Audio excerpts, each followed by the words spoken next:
Let's move over to China then, and Evergrande has finally filed for bankruptcy.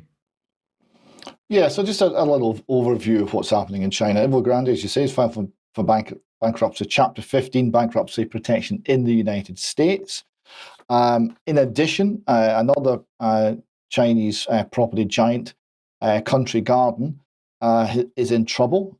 So they are suspending payment on their debt. So they've, and their shares have slipped to historic low. They've suspended payment on 10 onshore bonds.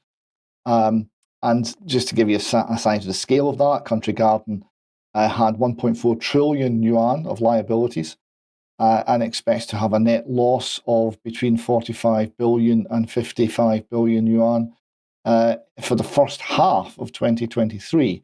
So it's pretty grim.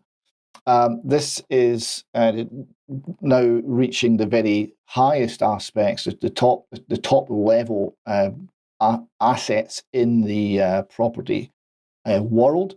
The trophy office built. So Nikkei Asia reports here that there's vacancies on the top highest quality office property in Beijing and Shanghai as tenants leave to seek lower rents.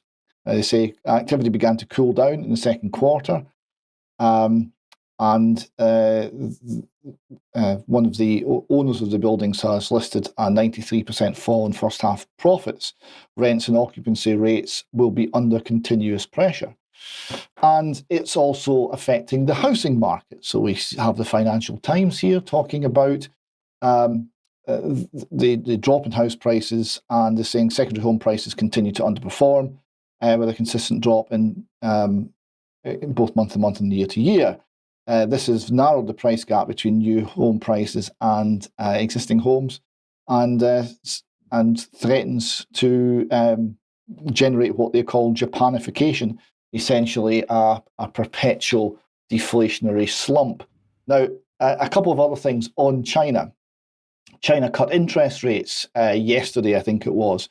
So they're trying to stimulate the economy. They realize there's a problem. So they're in quite a different place from the West.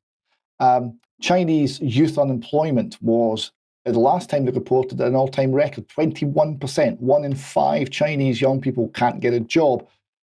We don't know what the figure is now because it's so bad that they've stopped reporting on it. It's worth also pointing out that the way that property is funded in China is a kind of like a pyramid scheme. There's a lot of advanced sales. People buy property that is not yet constructed, pay in full, and that payment actually builds someone else's house. So you need people to constantly enter the marketplace, otherwise the whole thing collapses. So we could be looking at a very severe real estate sector-led collapse in China. A lot of the debt is held by Western institutions, Western banks, and Western pension funds. So this will not stop at China, and it could well affect the economy in America and in Britain.